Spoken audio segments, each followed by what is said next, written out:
guys? Welcome back to the Rantin Review Pro Wrestling. We're talking today about AEW Dynamite from this past week. CM Punk came back to pro wrestling this past Friday on AEW's Rampage show. This was the first time he would be on AEW Dynamite, and he had a lot to say, including some hints of some things that could be interesting. This show was a mixed bag, however, so we're going to talk about it here in this edition of the review. But before we get to that, I'd like to remind you guys that down in the description box below, if you're interested in earning a little bit more money, you can get some free stocks, 2 free stocks from Webull if you sign up today on their platform. Each of those stocks could be worth up to $2,300. So essentially it's like giving away free money. You can get that. You can also get some free crypto from BlockFi if you use my affiliate link down below. 30-day trial of Amazon and a free trial of Audible. Tons of free stuff just by watching the video and clicking the links. I definitely appreciate it. And now let's get on to the review. So the show opens up with Orange Cassidy taking on Matt Hardy. Matt Hardy has changed. Of all the guys that have come in from WWE, Matt Hardy has changed a lot. His Hardy HFO, his Hardy little business group or whatever, him being the Money Carney or whatever it is, it's working okay. It's nowhere near, of course, what the delete Matt Hardy, the broken Matt Hardy thing was in TNA, which I think in his singles career is probably his highest point. But he's a good veteran here, working with the younger talent. Matt Hardy winds up getting bloodied up a little bit early by accident in the match, and that would be a sign of things to come on this night. From a botch, but ultimately Orange Cassidy wins it with a cradle by putting his hands in his pocket so Matt Hardy couldn't kick out, which is kind of funny. I can deal with that here. It's a different kind of open for an AEW Dynamite. The past several weeks they've been hitting these crazy spot fest, which is always a great crowd pleaser, crowd rouser. This was a little bit more of a character match, but it was still good, so I can't complain about it. Chris Jericho has to come out and address the crowd after the big loss last week against MJF in the 5th trial of Jericho. Jericho's still massively over with the crowd. The Judas thing is always going to be fun. I'm surprised it has lasted as long as it has, but it is still fun. And Jericho's talking about what he's going to do. Maybe he's going to retire. Maybe he's going to sit up on the announce booth, but he wants one more shot at MJF, and he's going to put his career on the line, or at least his career at AEW on the line in this match. He'll never wrestle in AEW again if he loses to MJF. These words are very, very important. MJF does come out because this is the little carrot he needed to come out. I think Jericho's baited him pretty well here. MJF's character has beaten Chris Jericho 3 times. He's 3-0 against Jericho. There really is no incentive for him to do this, and I think this is kind of cool even if Jericho wins this match coming up at All Out and retains his career and is still going to be wrestling in AEW at least for another year, it does elevate MJF. At the same time, it doesn't diminish Chris Jericho, because while, yes, MJF will still have 3 wins over Jericho, Jericho will get the last one, so it's not really 50-50 booking, because MJF clearly has won the feud. Pinnacle has clearly beaten the Inner Circle. But I think it's a great way to do this, that MJF can now elevate himself and go on to whatever they're going to do with him after All Out. And Jericho probably take some time off, probably mostly start transitioning into the broadcast booth anyway, which he's fairly good at. So we'll see where this goes. But that match is now scheduled for All Out. One of the matches I am now looking forward to, because there's this little piece of me that's kind of like, Jericho might lose. I could see him losing and retiring from wrestling. He is over 50 now, I think. So it could be what it is. He's looked very tired during these labors of Jericho. It might be time for him to hang it up. Red Velvet took on Jamie Hayter. This was Jamie Hayter's re-debut to AEW. Red Velvet, she's been in prominent places, but yeah, this match wasn't very good on her part. There was a lot of miscommunication, a lot of botches, and probably the most embarrassing one. Now, some people said it was supposed to happen. It didn't look like it was supposed to happen to me. She went for a moonsault, a standing moonsault on Jamie Hayter, completely misses it, and flops on the canvas. Hayter gets up like, oh, okay, let me do this. And then she goes and nails Velvet a couple times, hits her with a big lariat to get the pin. It looks sloppy. I don't know. I can't think that was intentional. It just looked bad. Same thing can be said for the Tag Team Eliminator match. The Lucha Brothers against the Varsity Blondes. Pillman, he was probably looking the worst. I don't know if it was just nerves because they knew this was a big show, but a lot of the younger talent on the roster was really struggling tonight. The Varsity Blondes were having a hard time. Penta had a hard time at one point, but somebody that never has a hard time is Phoenix, who's always 100% on. My God, he was on point in this match. Everything he hit was precise. JR even commented about it, like, everything he does is precise and accurate. It may look chaotic, but if you really watch closely, and they got a good shot of him hopping on the ropes and doing the kind of hop to one rope, hop to another one, and do a move thing he did, you can see the precision in which he does it. It's like a machine. Phoenix is what...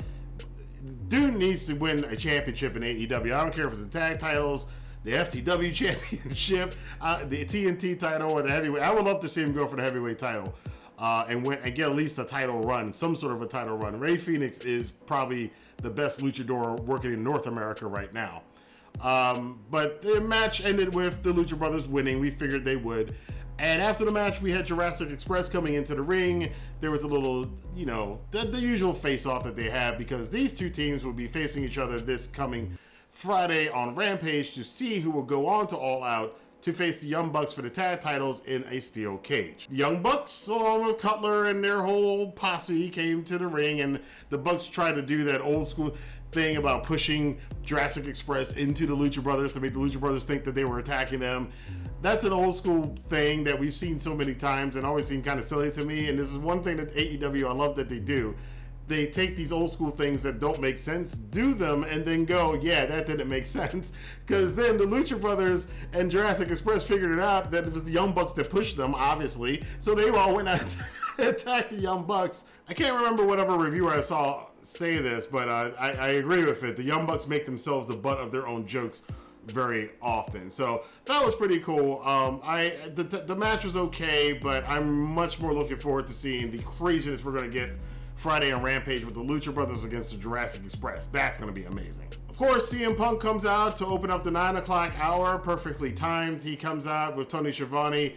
The crowd is so just, CM Punk, CM Punk, CM Punk. They're so wrapped up in just chanting the dude's name. Tony Schiavone can't even conduct the interview, and he asks CM Punk a question. CM Punk's like, Tony, I can't hear you. He's got to calm the crowd down so they can actually do their segment. But the crowd finally calms down from just being excited about seeing CM Punk. And Punk had a lot of stuff to say in this, putting over Darby Allin, putting over the young guys in AEW.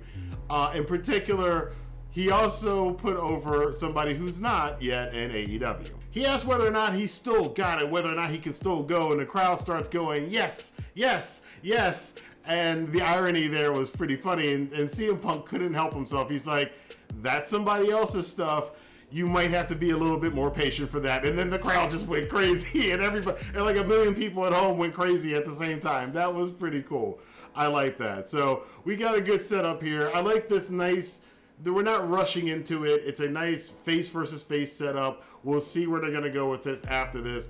I don't know what we're going to get after All Out, because CM Punk is then going to have to be involved in some sort of storyline as a face or a heel. Not sure where he's going to land. Obviously, he's going to be a face for the foreseeable future, but we'll see where it goes. But right now, him against Darby Allin, another one of these matches at All Out, which is a stacked card that I'm looking forward to. We would then see Darby Allin teaming up with Jon Moxley and Eddie Kingston, taking on the Wingmen. Again, this was one of those episodes of Dynamite where you saw a lot of the undercard guys being put on the show just to give them some exposure, which is part of the reason why this show was not as exciting as prior weeks of Dynamite. But they have to do this in order to allow some of these other talents that you don't see every week on Dynamite to get exposure and let who will rise up, and who won't. And there are a couple talents that did stand out here. There's one guy in here, his name's JD, I forgot his last name. He's the bigger dude that's dressed up as Big Bubba Rogers. I'm gonna call him Little Bubba Rogers. But that was, I appreciate that old school callback back. Jim Cornette's probably pissed about it, but he looked pretty good. This whole crew of the Wingmen actually are better than I think they're getting credit for. I think there is definitely a future for them. As compared to some of the other, lower card people that were on this show, they actually made a good accounting of themselves. But then again, you're in there with Eddie Kingston and Jon Moxley and Darby Allin. It's very hard. And you got Sting outside the ring. It's hard not to look good. Even Peter Avalon looked decent in this one, even though he just got his butt beat a lot. But it was pretty cool. Of course, Darby Allin wins the match. Garcia comes and attacks him, kind of throwing himself into this whole thing. You're wondering if Punk was going to come out. Of course he wasn't. But this is kind of like, it's kind of like the Punk thing is over here, and then there's Darby and the rest of AEW. So Punk is still kind of outside of it right now. But Garcia attacking Darby after the match lets you know that feud's going to continue on, because those two can have I think they can have a better match than they had on Dynamite a couple weeks ago. There's also this looming threat for poor Eddie Kingston that's hanging over that I think we're going to see some sort of resolution before next week, or at least by next week on AEW Dynamite, and that is that the TNT champion Miro has now for the second time called out Eddie Kingston, who has not responded to him, and Miro is getting impatient. And he's going to burn this place down if he does not get a response. I'm not sure where that's going, but I think if it's leading towards Miro and Jon Moxley having a match, which I think they probably did meet each other in WWE at some point in time, although I can't remember it, but that would probably be really interesting if this is Miro kind of now getting in the mix with the rest of the main event guys. But Jon Moxley's got his own thing, as he made a call out to New Japan. He got a contract back, and he got Satoshi Kojima, who's one of the dads. Again, it's not Naito, it's not Tanahashi, who we're all hoping for and expecting.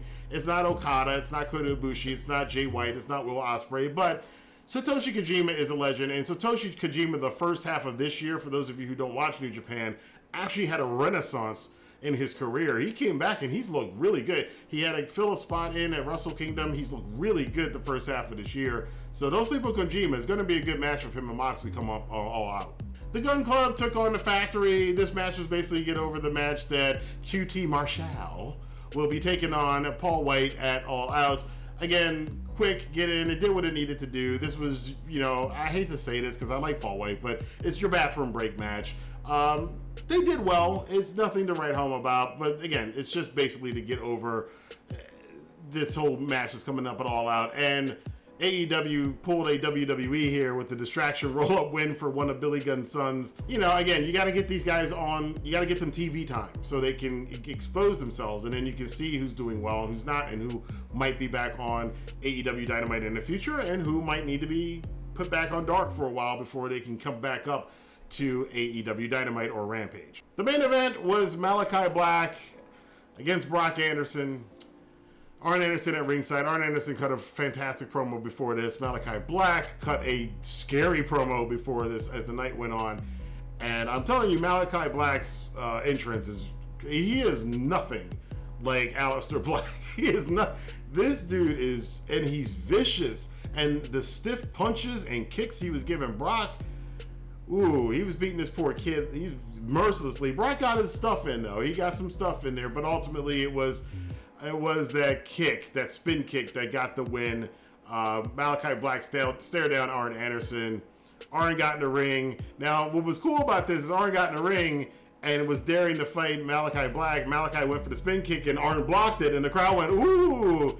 And then he kicked Arn in the nuts and then got the spin kick on him. Then, we had a run in, and, this was kind of a lukewarm ending to a lukewarm Dynamite. I'd be remiss not to mention the Kenny Omega promo with Christian Cage. That was also one of the highlights of the night. Christian had some good zingers against Don Callis.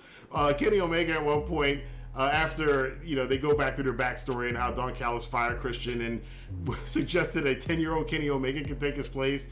And Christian was going on about how, Don Callis, it's sad that he was manipulating a 10-year-old boy. What's even sadder is he's manipulating a 37-year-old man.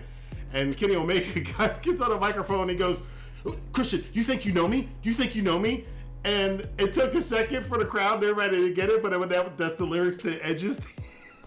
They are good with that stuff. I love that stuff. That is some cool stuff.